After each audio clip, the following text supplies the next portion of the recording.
Broadcasting from Cincinnati, you're listening to the Ringside Reporter podcast. All the news from the world of boxing right here. Well, I'm talking to you the way I want to talk to you. Now, here's your host, Eric Lorda.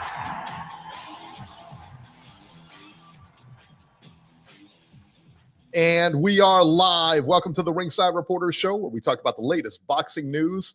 If it's related to boxing, we'll talk about it here. My name is Eric Lorta, and I'm here with my co-host, Joe Habib. We got a great show for you today. If you want to call in, 570-530-8316. Let's get it started. Beeb, DAZN in England. Galal Yafai versus Francisco Rodriguez Jr. Rodriguez Jr. scores the upset of the undefeated gold medalist, Galal Yafai. How about that, Beeb? 119, 108 twice, and 118 to 109. Man, I'll tell you what, this, B, we were talking about this before we went on the air, man. This was a fun fight. This was a one-sided, but you know, like you couldn't give the rounds to Yafai. You know, I always use this example. You remember Oscar De La Hoya and Stevie Forbes? Was it Steve Forbes, exactly. This is a great comparison. Great comparison. Clearly De La Hoya's winning the fight, right? But it wasn't easy. He's got to work for every round. Every round was hard fought.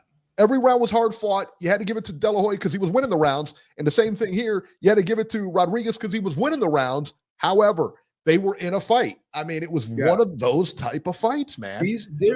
This fight had a lot of heavy exchanges from both guys. And you could argue, obviously, Rodriguez was outworking Galal Yafai.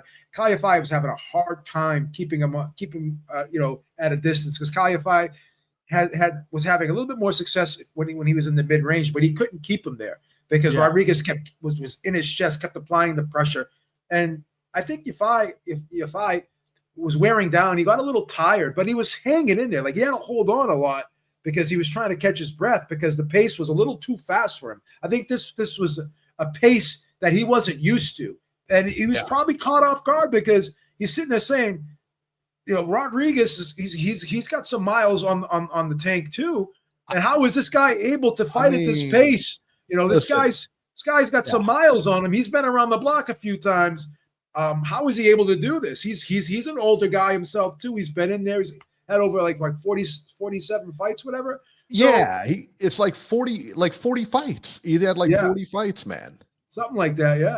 40 wins, 6 losses, and 28 knockouts. Yeah. So I guess the question I would ask is, at 9-0, what were you doing in the ring with a guy with 46 fights?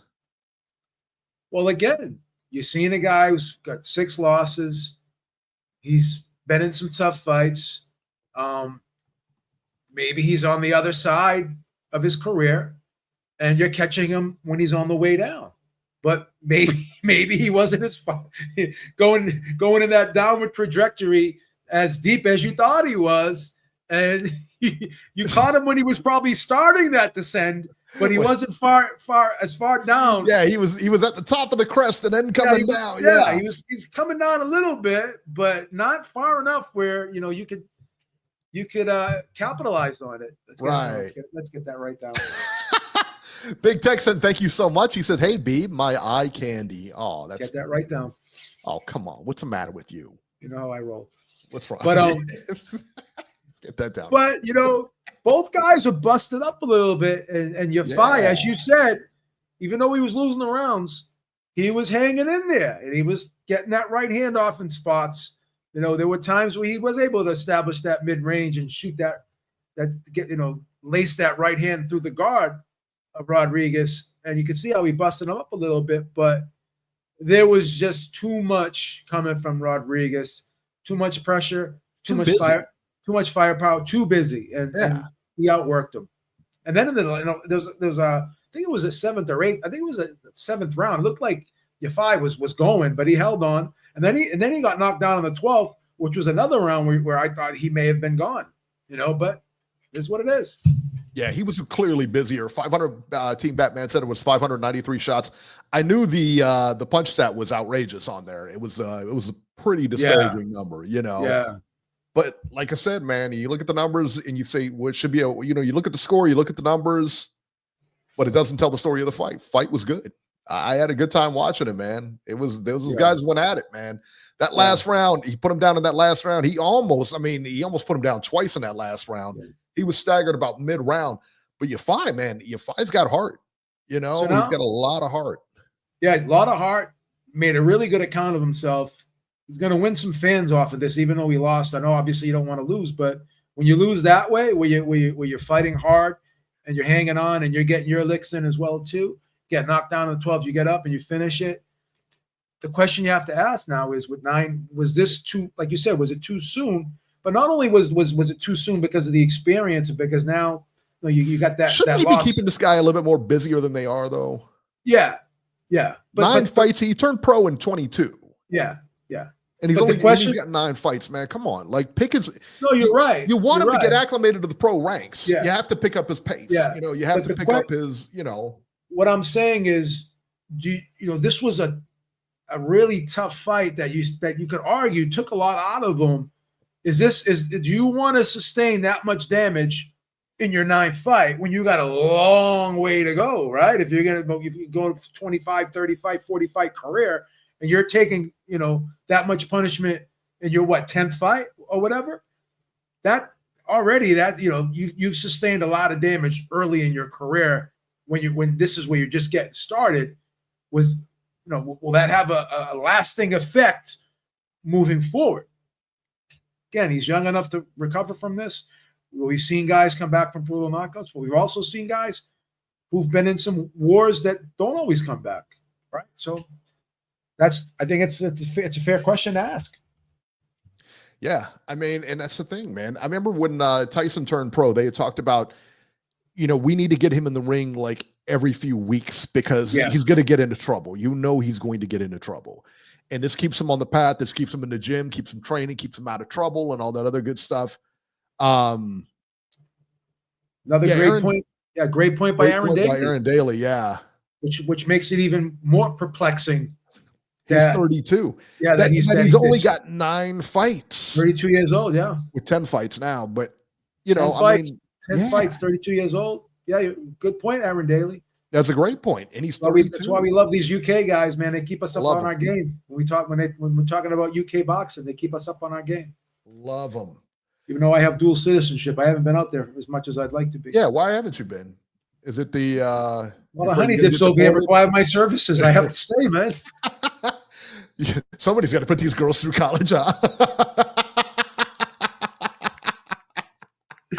Touche on that one. I like it. JC said he's a Euro bum. Whoa! We don't use that language over here. Man. That's cold. We don't do that over here. Wow. Talk that to the side. We don't call people that stuff over here. Ooh. Please have a little respect here for these fighters. Yeah, I mean, come on. This guy's a gold medalist here. Come on. I think them toothless honey dips. Easy. These are grade A women I have over here. Please.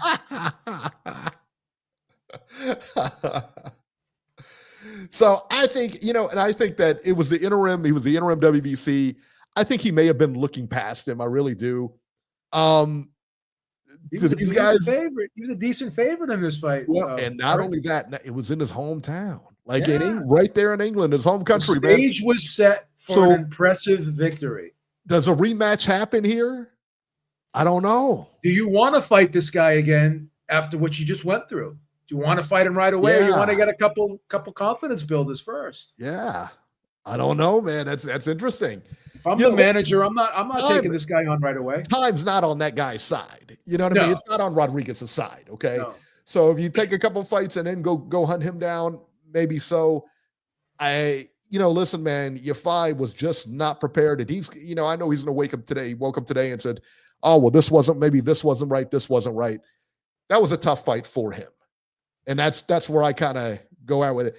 Team Batman says he doubts that they'll rematch right away. Yeah, I don't think they'll rematch right away either. Yeah, I don't know. I wouldn't do it. No. If he's got a good management team, which I don't really know that he does, just having 9 fights. Well, if he's only has 9 fights, like you said, what are you guys doing? Unless he's turning them down. That's the other thing too. He could be turning them down, saying, no, I only want to fight once every, whatever. Yeah. Once every 4 months, man, that's not a good recipe for success, man. It's just not. JC said Yafai needed that bunker buster. Oh, Whoa, please. What's the matter with you? What's the matter with you? What's going on? It's not make. They tune in to get away from that stuff. You know what I mean? It's been on CNN all week. Been stressed out on that all week, man. Has the analysis for fake Paul and Julio Cesar Chavez Jr. started yet? Not yet. No. Not yet. No. We got a lot of other stuff to talk about before we even get to that. That fight's a little bit of ways away. Like next week. Yeah. Unfortunately, they had some good. They got to push it back further in the calendar. They got the good fight on the undercard, though, man. Yeah. So we'll talk about that in a minute. Yeah. So yeah, man, Francisco Rodriguez Jr. Where does he go from here? Listen, he's got another payday in front of him. That's what I know. People are going to want to see him again after that. Bring him back to the UK. Yeah, absolutely. He's going to have another payday. Right. So there you go. All right, this fight took place on what was it, Wednesday or Tuesday? The Brian Norman Tokyo, that fight. I guess it was sometime during the week, man. I don't know if it was Wednesday, Thursday. I don't know. It was one of those. Yeah. The fight was in Japan. What do you want? From Tokyo, Japan on ESPN, Brian Norman versus Jin Sasaki for Norman's WBO welterweight title. Man, this was a complete run over. Norman wins via 5th round KO of Sasaki. I tell you what, man, if you guys have not seen this, go watch it. Go watch that 5th round, man, because this may have been the KO of the year so far, man. I would have to say your boy out cold. It's almost like, and if you watch that fight, man, it's, you know what that fight reminded me of? It reminded me of Manny Pacquiao and Ricky Hatton, that 2nd round knockout, because it seemed to me everything Sasaki did, everything he did, Norman knew what he was going to do almost before he did it and was tagging him every single round. 1st round, 2nd round. I mean, it was insane. I mean, Norman just demolished this guy, Beeb. Yeah. And let me tell you what, man, I don't know about you, but Norman on that night looked like one of the best welterweights in the world right now. Now, if he is or not, that's not, listen, he'll decide that later on in his career. But the way he looked against Sasaki, man, he looked good. And it could have been great matchmaking. It could have been whatever, but he did exactly what he was supposed to do in Japan. He went to the guy's home country. Yeah. Not one fan in that crowd was cheering for him and just iced him.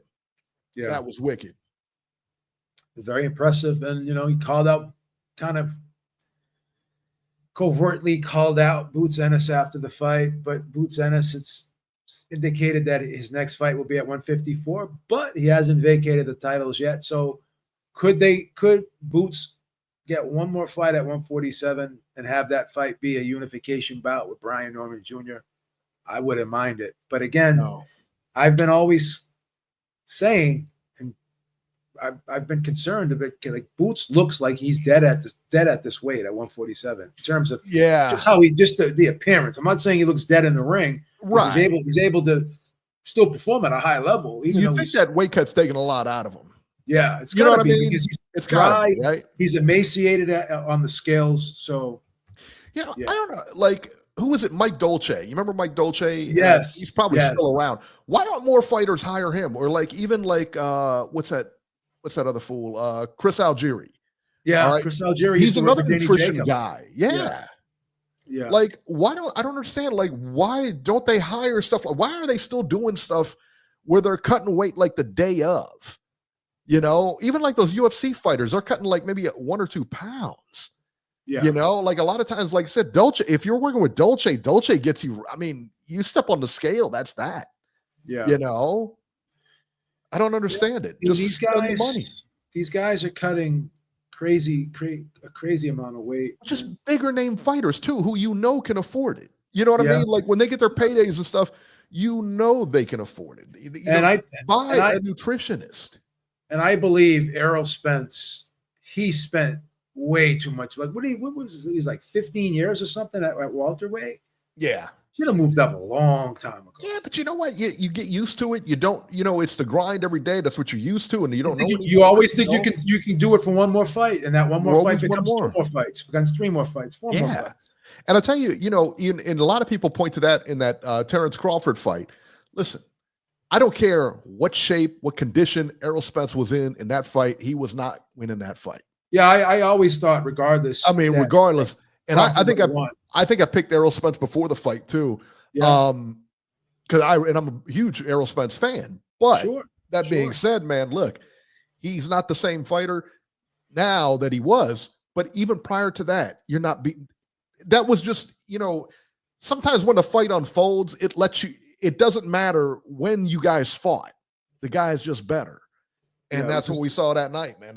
One guy was just better than the other. And you can argue, like, I still would have picked Crawford regardless, but you could argue it may have been a bit more competitive. But regardless, I mean, I still think he would have won the fight. Again, maybe it's a bit more competitive. Maybe, this, that. Either way. A lot of woulda, coulda, shouldas in there, yeah. You fight that fight 10 times out of 10. I think 10 times out of 10, Crawford's winning that fight. And Crawford gets a lot of shit for that performance against Madrimov. I thought it was a good fight. I thought it was a solid performance. It's not like Madrimov was some scrub. Yeah, no one's winning there and blowing him out. No one's blowing Madrimov out. No. Nobody. It's just not happening. And I tell people, that guy in the amateurs fought at middleweight, 165 pounds. It's not a small guy either. Yeah. And Bivol, when he was preparing for Canelo, was sparring with Madrimov. So again, Madrimov is nothing to sneeze about. He's a good fighter. Yeah, he is. He is, man. And like I said, well, we'll talk more about the Canelo thing here in the news or whatever. But yeah, that press conference is lined up, and this is one of those things, man. Like I'm really excited about this fight. A lot of people are just pissing all over this fight, which is fine. That's your right. You can do whatever you want, but I'm excited about it. This isn't like another nonsense Jake Paul fight. This is a good.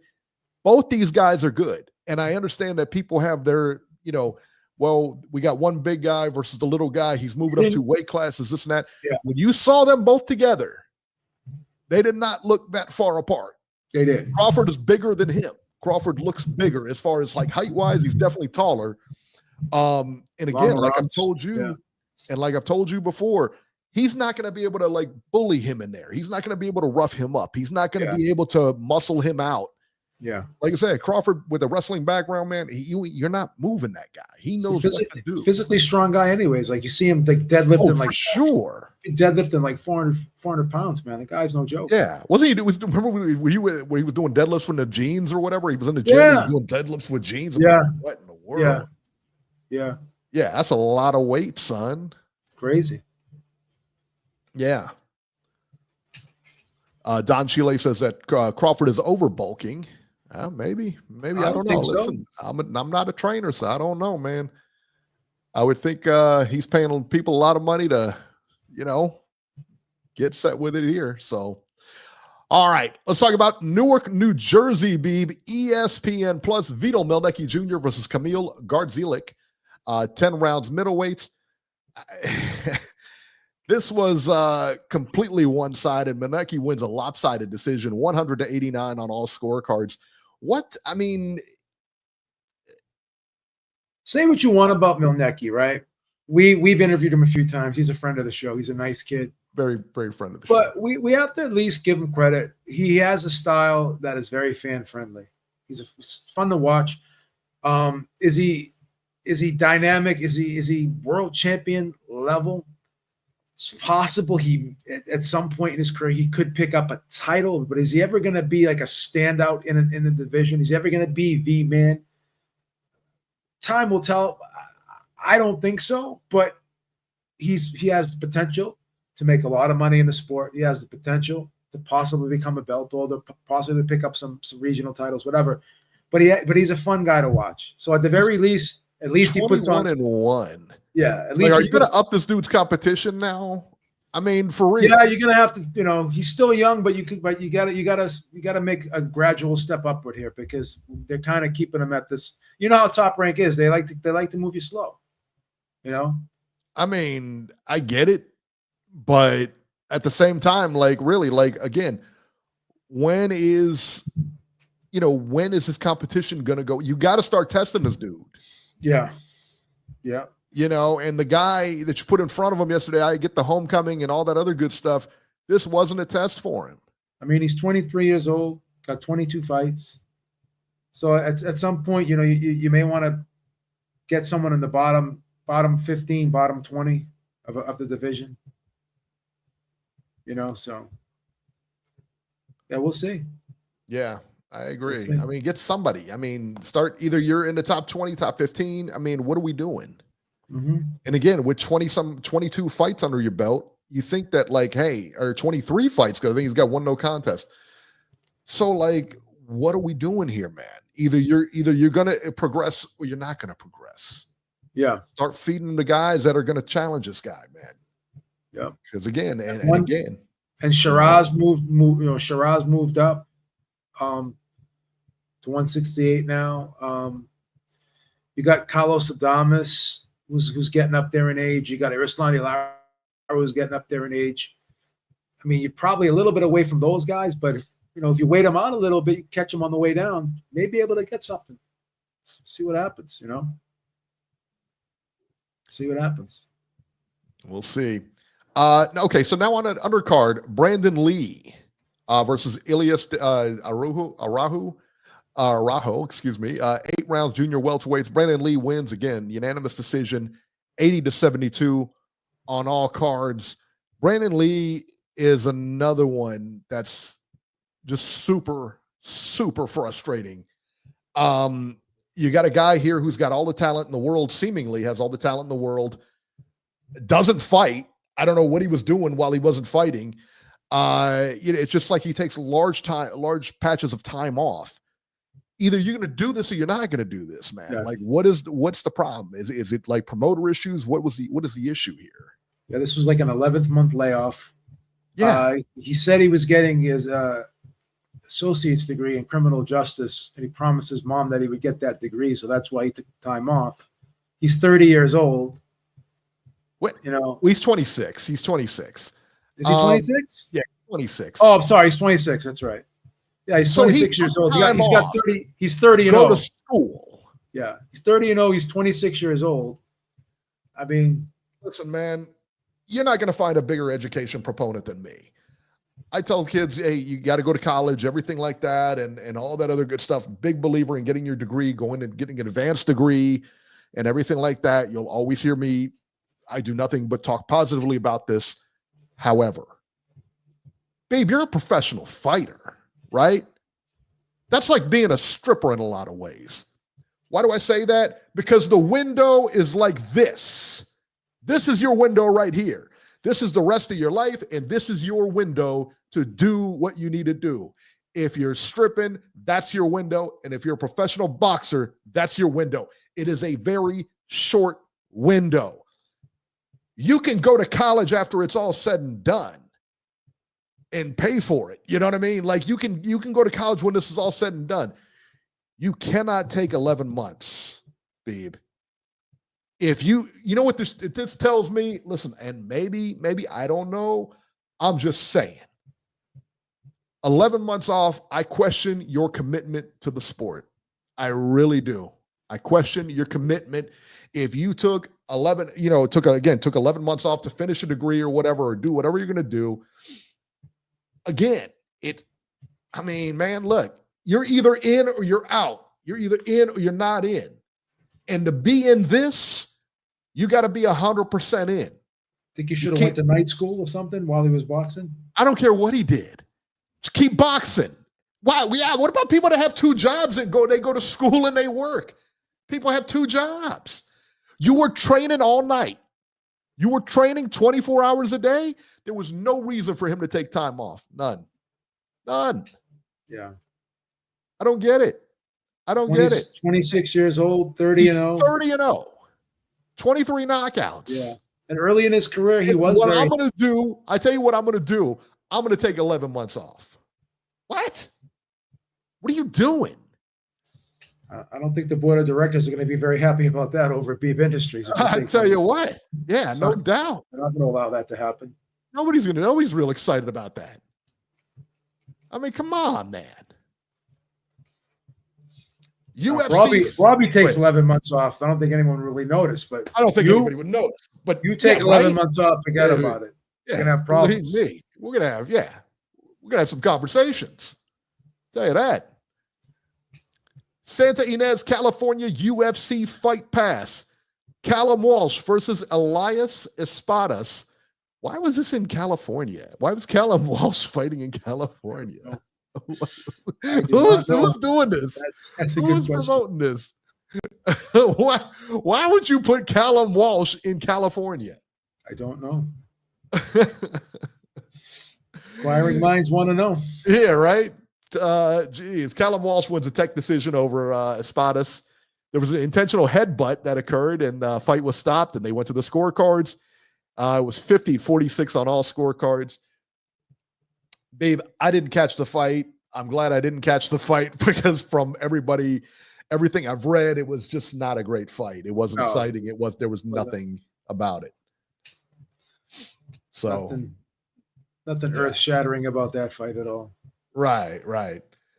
All right. So I'm looking at the chat. Aaron Daly comes out with, I've seen several attractive mature strippers. That could be your grandmother's age. Go. Go ahead. Hey, listen, everybody. Hey, you can like what you want to like. There's a lot of porn out there. Everyone has a prime. Everyone has a prime. Even the honey dips. Yeah. Tell them. Even the honey dips. And when's that prime, babe? What do you say? 26? I think once I give them a little bit of leeway. 22 to 30? I want 22 to probably 28. That's the prime. That's the prime. See, and again, and I'll tell you what, same for boxers, right? In a lot of ways, it's the same for boxers. That's right. Because when you're in your mid-20s, that's your physical prime. Once you start hitting 30, not the same. Once you hit 40, and once you hit 50, you're out the window. We could put you on a good training regimen, good workout routine. At Beeb Industries, of course. Maybe extend that prime a couple of years. But once you're getting into those 30s, it's not the same thing, fun, man. It ain't the same anymore. thing. It sure isn't, man. It sure isn't. All right, that was this weekend's action. Let's go to the schedule upcoming fights. June 27th, Quebec City, Canada on ESPN. Christian Mbili versus Maciek Suleski, 12 rounds for the vacant WBC interim super middleweight title. Interim. Why do we need why do we need it? Too many. It's too many. It's too many. What happened? It was like they were talking about getting rid of interims. Remember WBA was talking about doing that. They were talking about getting rid of all their belts, all these regular titles, all this bullshit. It's why I'm hoping that Turkey succeeds in what he's doing, just like I hope the PBC, succeeded in what they were doing. And they wanted that all in-house. They wanted all the best fighters to come fight for them. And, you saw what happened there, just kind of crumbled. But I hope that should be everybody's dream here, is that they all fight under one banner so we don't have any of this nonsense. So we can get the fights that we want. We can get good fights and move on. That's right. Let's see here. Wichita, Kansas, BLK Prime pay-per-view. Deontay Wilder versus Tyrell Herndon. 10 rounds, heavyweights. The undercard for this is appallingly bad. It's pretty bad. So, I don't understand it. I don't either. And I'll tell you another thing. I don't understand him coming back. Like, what do you have to prove? And let's face it again, man, when he last fought, right? When he last fought, it was a vicious, and like, you're not getting better with time. You're not. So you taking this long layoff and everything like that, and then coming back, like, you're hopefully it's going to work out and everything. You may be able to get back to Tyrell Herndon, maybe. But who realistically, who's he going to fight? Yeah. Realistically. You know, that fight, what was it? Who did he fight last? It was the Parker, wasn't it? Was it Parker? No, he got knocked out by Zhang. That's right. It was Zhang. Why he lost to Parker in a very one-sided fight. Right. That's the thing, you know, and yeah, the Parker fight was amazing because I thought like he'd at least have a shot. He lost every single round. Yeah. Every single minute of every single round there, he lost. Extremely one-sided fight. Yeah. Extremely. You know, so I don't know why he's coming back. Like, what do you need coming back? Because I think he's got plenty of money. He's got a statue over there in Birmingham. You know, I mean, what else could you want, man? But that is what it is. And why is he fighting I don't understand why he's fighting in Wichita. Wichita. Is that like some kind of hotbed of boxing in Kansas I don't know about? Yeah, I don't know. And I know isn't Ring, though, located there? Or they're in Kansas City? Ring or Title, one of the two are located in Kansas. Yeah. It's crazy. I don't know, man. I mean, we don't see many big fights coming out of Kansas. That's what I'm saying, you know. A big fight town, Kansas. Yeah. Not a big fight town. June 28th, Anaheim, California, DAZN pay-per-view. How about the Deontay fight was a pay-per-view? How about that? Not. It is. No, BOK Prime. Yep. BOK Prime pay-per-view. Yeah. Pay-per-view, son. Are you kidding? You're paying for Tyrell Herndon, son. That's what you're doing. Here. You're paying for it. You watching it. You're watching it. You gonna watch it? You're such a degenerate. I don't know. You're such a degenerate. Sure, son. I'll find a way to watch it. Look at you. You need a 12-step program. Your head's hung low because you know what it's about. I'll find a way to watch it. Oh, that's cold-blooded. It's cold-blooded, man. Not doing anybody any favors. June 28th, Anaheim, DAZN pay-per-view. The big one this weekend. The big one, Beeb. Jake Paul versus Julio Cesar Chavez Jr. 10 rounds, cruiserweights. JC's that big? JC's a big dude, man. Last time I saw JC, when he getting knocked out by Spider Silva? Oh, he's getting beat up by Spider Silva, yeah. It's a UFC dude. In his prime, Silva wouldn't have been able to touch Chavez Jr. Chavez Jr. could fight, man. Nobody gives him any credit. He's a good fighter. He was a good fighter. He wasn't, listen, he had a lot of intangibles. He could never really put it together. He was a good fighter, though. Gilberto Ramirez versus Uniel Dorticos is the co-main there. That's a very good one for Ramirez's WBO and WBA titles.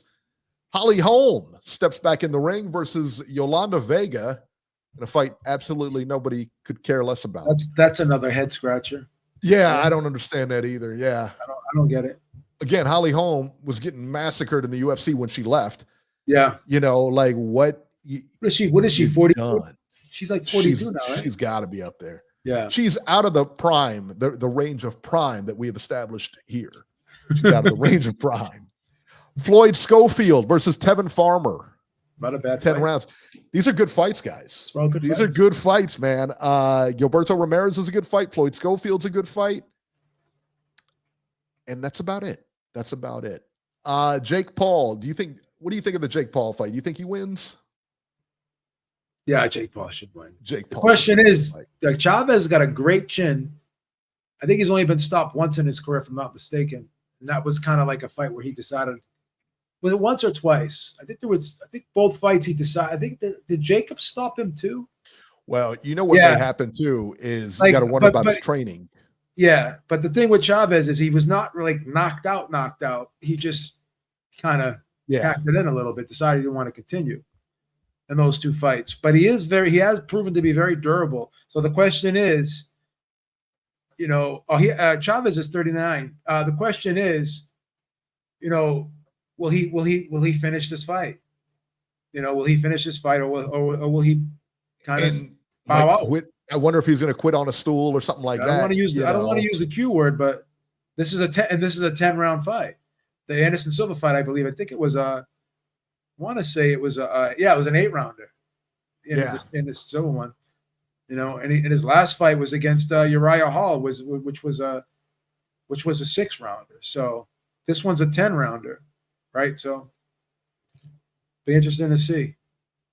Our chat never ceases to amaze me. Yeah. The question from JC, wasn't John Bones Jones piping Holly Holm?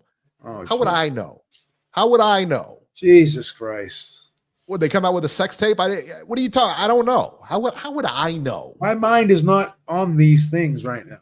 Right. Okay. I'm here to do a show. Now listen, man. I'll tell you This what. is a professional show. Guys, listen. I'm all for having fun and everything, but this is too far. That's too far. Come on. I mean, come on. Show some class. Please. Come on, JC. You're better than that. What's the matter with you? I did hear he was having sex with Holly Holm, though. That's what I did hear. That's the rumor going around. Please. I'm just saying. I'm just saying that was the rumor. Please. What do you want me to do? What do you want me to do? It's the rumor. And you have to feed into it. I didn't feed into it. You have to perpetuate I didn't have sex with Holly Holm. How did I feed into it? But you wanted to. No. You wanted to. I don't know. She's just not very appealing to me. What is she? What do you think? She's got a very nice body.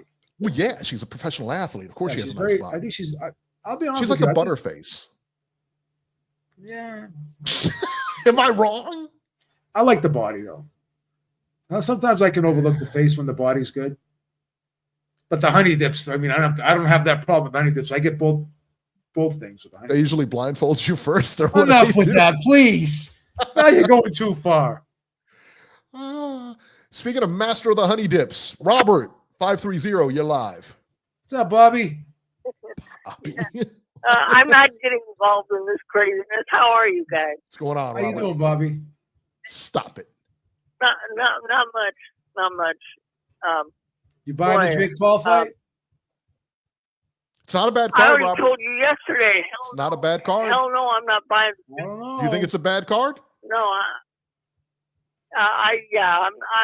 all 4 fights have to be good, and only 2 of them are. So no. Wow. Just Nope. completely DAZN dumped is not all getting my over money for that one. the Holly Holm fight. Just completely dumped all over the Holly Holm fight. You hate women boxing, don't you? That's bad. A lot of disrespect for the women boxing, man. I don't like it. I don't understand it. Yes, you do, Eric. You do it every week. What did you think of But Brian no, Norman? seriously, guys. That was devastating. That was devastating, man. That is by far the knockout of the year. I mean, That was good. yeah. Because it was bad. I firmly believe that Norman will be fighting Mario Barrios next. Mario Barrios is fighting Manny Pacquiao next. You think he's going to have to wait around for the winner? Joe, I know that. But as soon as Barrios beats Pacquiao, he's going to set up a unification fight with Norman, and that's what they're going to do. You don't think Norman will get a fight in between? No, I don't. Because remember, Norman just fought, and the Pacquiao fight is July 19th. So I think he'll wait until he sees the results of that fight. Fair enough, Robbie. Okay. We'll go And let's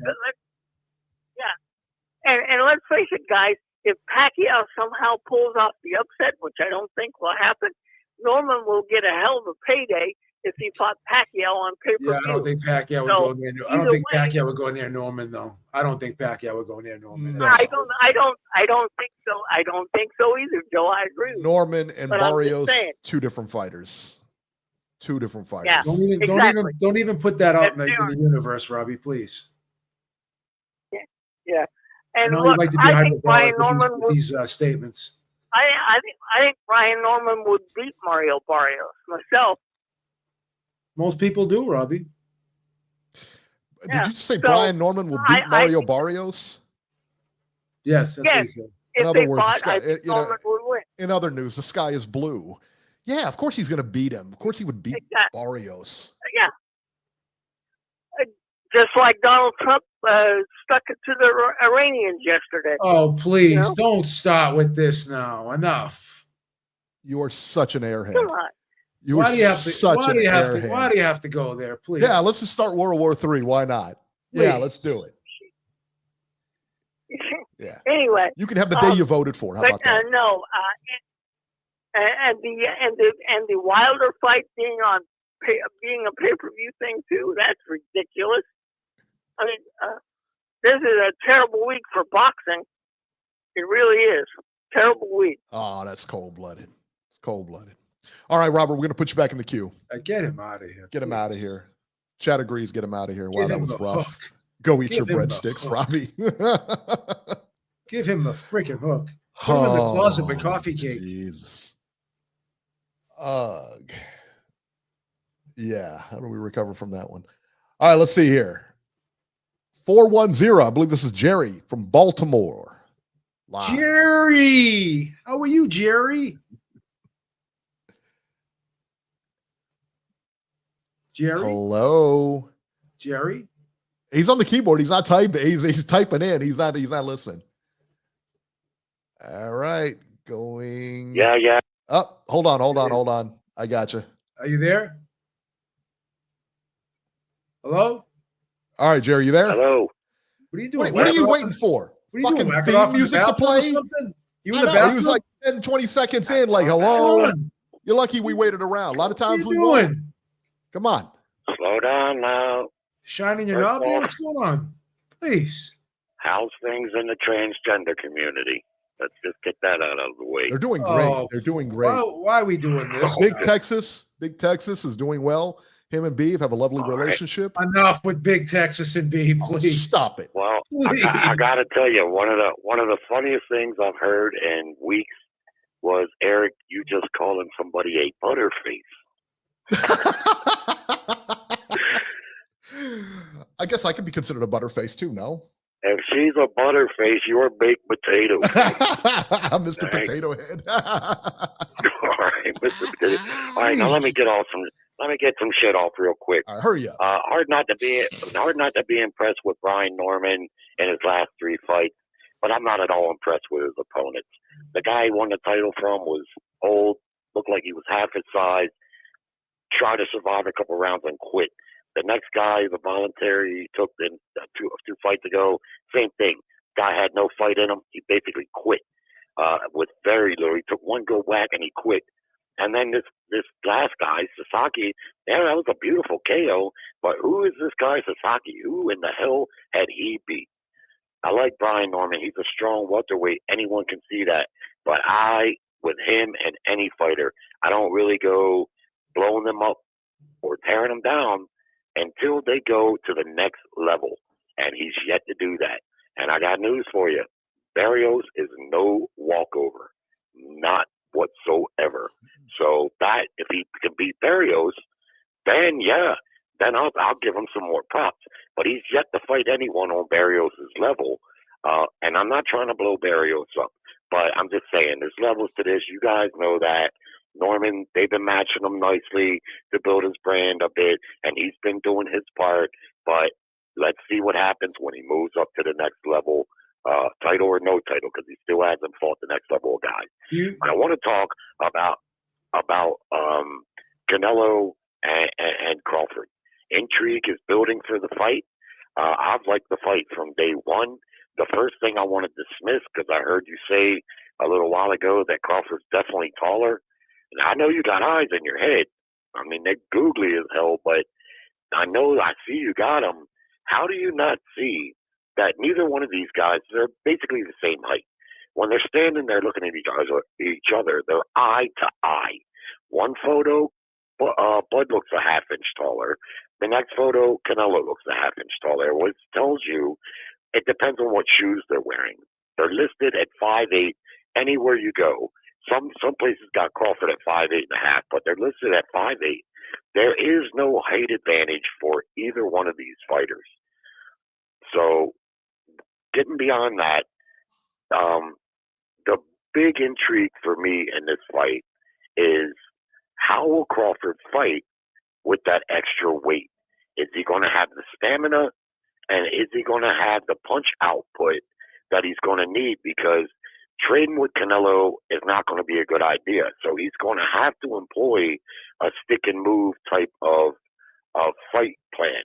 Now, I don't think he'll run. I haven't seen that in Bud Crawford. But to be honest, I didn't see that in Charlo either up until he fought Canelo. But with everything considered and the bonus, they got this bonus. Yeah, they got a knockout bonus now in this fight. Yeah, I heard that. Yeah, and Turkey's saying that he doesn't want the running. And what I've seen of Bud Crawford, I don't think he's going to run, but he's going to have to move. He's going to have to box. And that's going to take a lot of energy. And especially if Canelo shows up, ready to whoop some ass. I mean, listen, for people who think Canelo's slow, I'll tell you this one thing. Go look at that left hook that he uncorked on Berlanga and put him on his ass and tell me if that looks slow to you. He's got fast hands, but his feet aren't the quickest. Yeah, he's got the big knock on him has always been his feet. It's always been his feet, yeah. Yeah, I get that, but that's my and that's a good point. But what I'm saying is we don't know what Crawford's feet are going to look like with two weight divisions. Can I ask you a question real quick? Do you think Crawford's going to go all the do you think he's going to weigh in at like 168 pounds? Or do you think maybe he's going to be like 162, 163, 164? Exactly.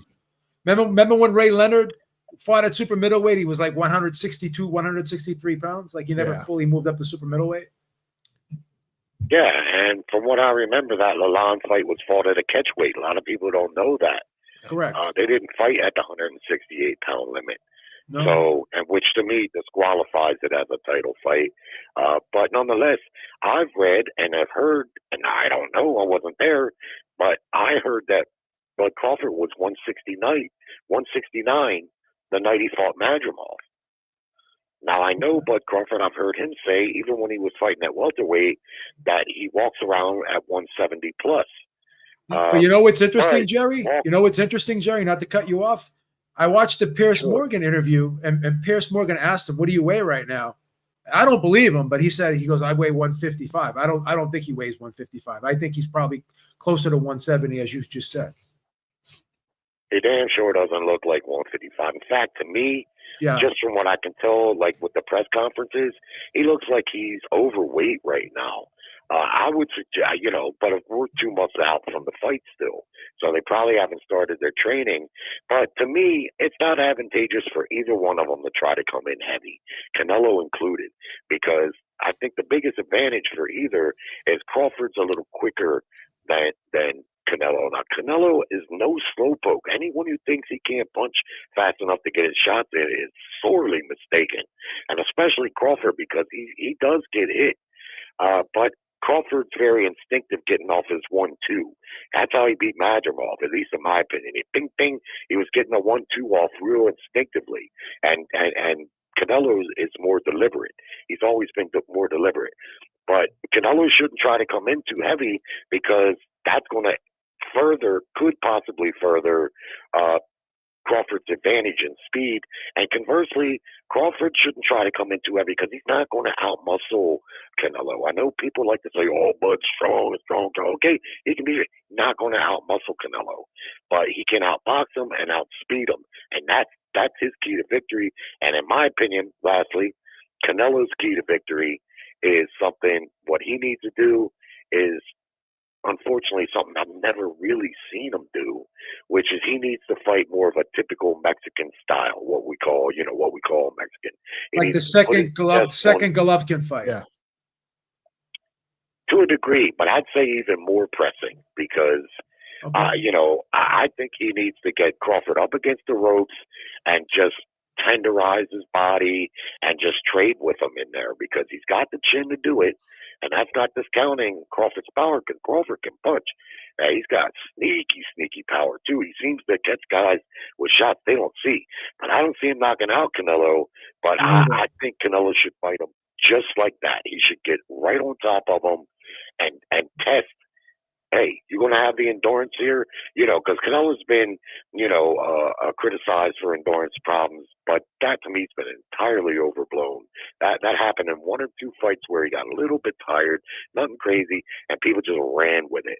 But like I say, Crawford, having never fought with all that extra weight, And I'm not talking about sparring and playing around in the gym.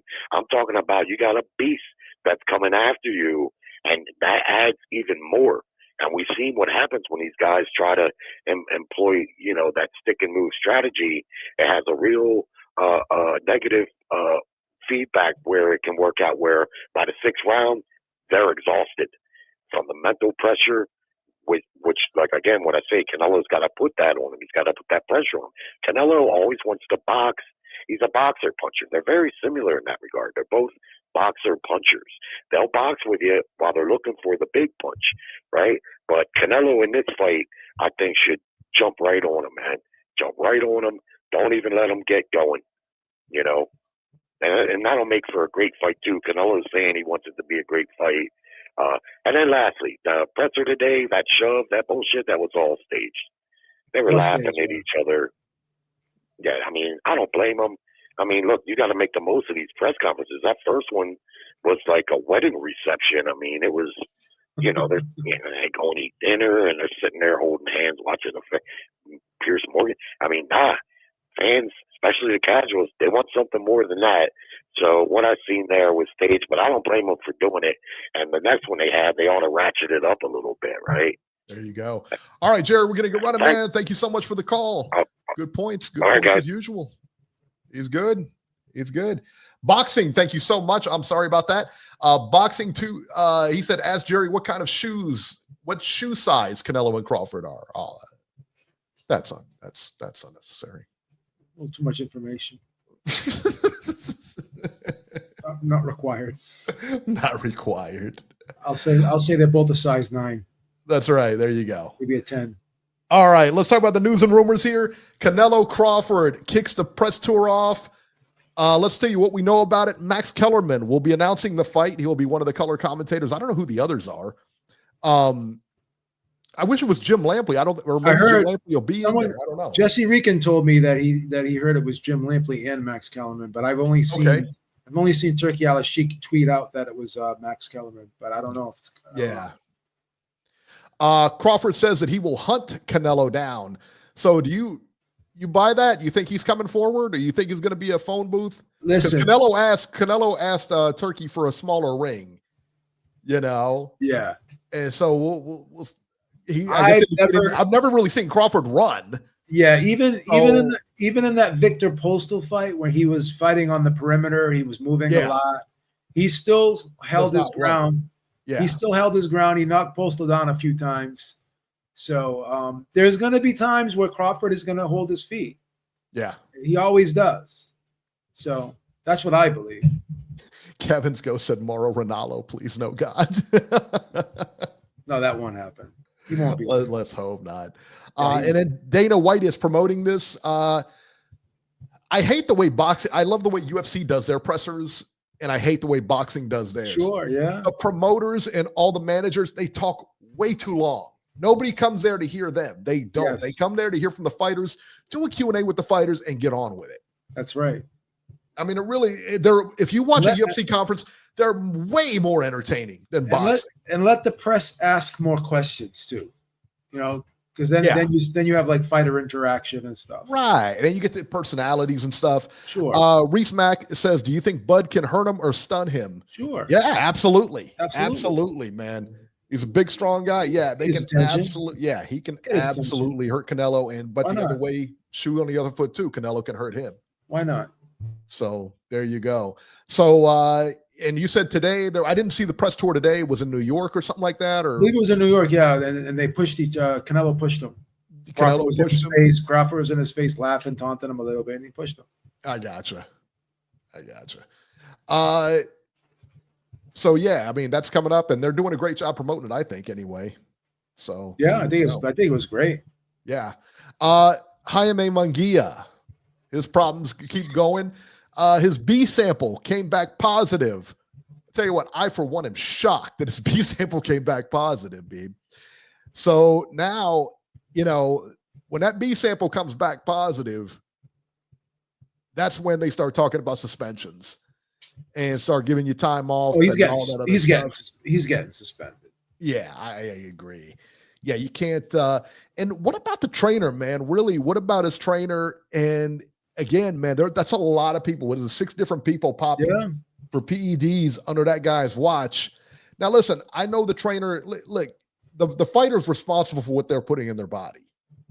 If you're a fighter, there's no way you take something, or if you're an athlete, period, there's no way you take something and don't know what it is.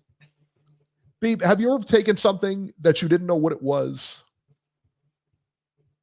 I don't think so. Right? Yeah, I don't think so. You know, when I asked you, remember when I asked you about that pre-workout stuff and you said, well, I make my own, and you use like aspirin or something like that, or some kind of. Yeah, I use caffeine and citrulline malate. Yeah. Yeah. You know, so you know exactly what you're putting in your body at all times. I would hope so, but I don't know. I don't know what sometimes if things are getting slipped in there either. But again, he had more than a slip in here. Oh yeah, this you know what I'm saying? Yeah, this is not one of those tainted supplement cases. This is when it's testosterone, it's exogenous testosterone at a high level, then we know what it is. So Rafael hit it right on the head here. 6 fighters test positive, including Canelo, under Reynoso. Yeah. So yeah, man. This is no mistake here. This is no tainted supplement. This is no slip up. This was, you knew what and you got 6 fighters here, all from different walks. The one thing they got in common is that trainer. So yeah, I'd be keeping an eye on that guy. And I don't want to accuse anybody of anything, but when I've been at gyms before, whether it be just regular workout gyms or boxing gyms, and people that decided they were going to do stuff, that's usually where they do it, in the locker room. Yeah. I mean, you're not going to, in most of the time, the Planet Fitness are not dealing steroids, but into the hardcore gyms, everything like that. World's Gym, right? World's Gym, Gold's Gym. Used to be Gold's, used to be Gold's. Yeah, I used to see guys inject themselves in the locker rooms. That is awesome. Petty Reynoso.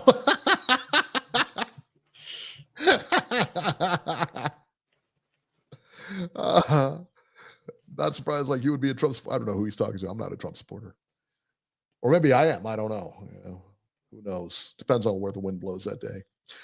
Paulie Malignaggi. He's one of your favorite commentators. I don't like him. He is. I know a lot of people don't like him. I don't really care. I like hearing him. I like hearing him on his channel, like when he does videos and stuff like that. I like him. His opinion. I'm not always crazy about what he does on his channel because that's when he goes like off the rails. I like him when he's actually at the fights, commentating the fight, because I think he breaks down the fights pretty good. But he's not everyone's cup of tea. He's not everyone's cup of tea. Favorite. Not my favorite. A lot of people don't like him, but he was commentating last night.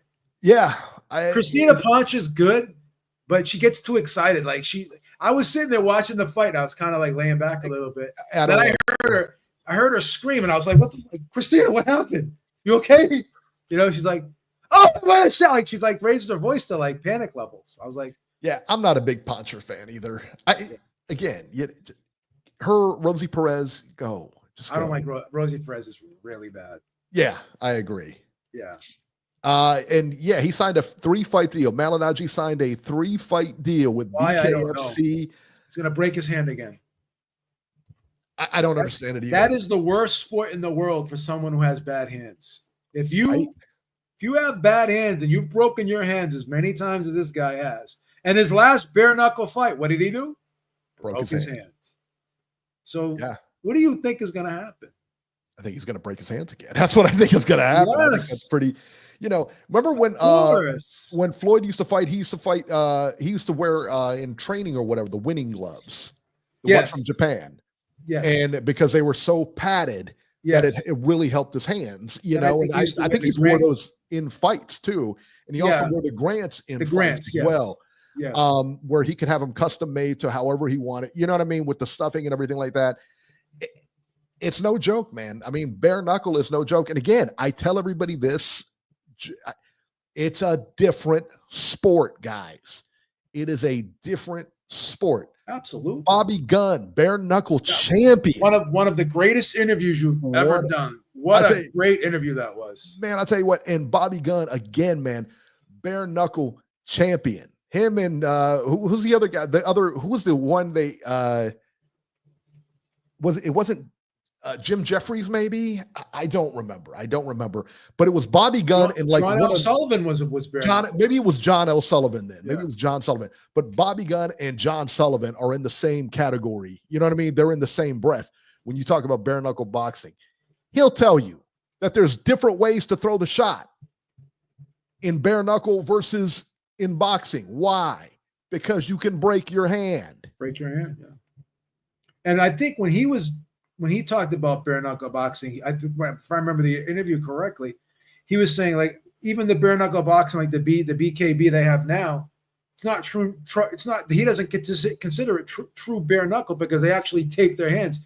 Right. He was in there. There was no hand wraps, nothing. No protection at all on his hands. Not right. You're nothing. Fighting. You know, Yeah. I mean, that's the thing. Yeah. Yeah. I don't know, man. I don't know.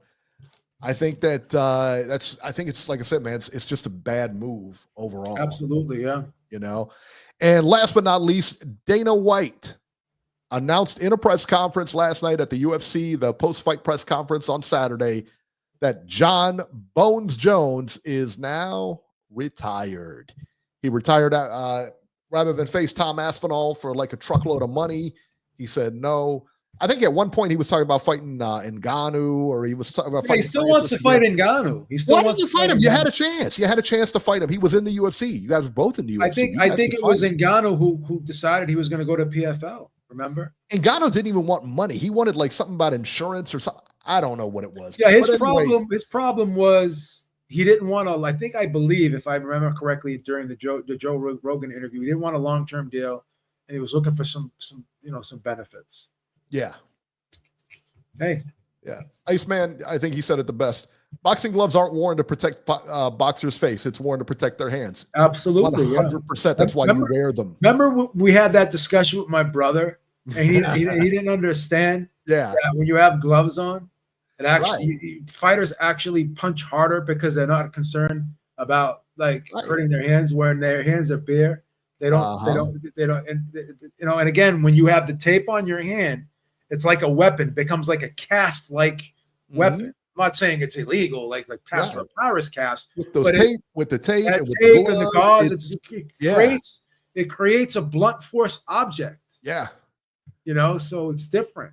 And yeah, you get hit with them, and they again, you can throw a punch in boxing that you couldn't throw in bare knuckle. Yes. Because it's just not feasible. And you could argue, you could get cut easier with being hit with bare knuckles, but in terms of damage and just sheer concussive impact, you can deliver more of that with the glove.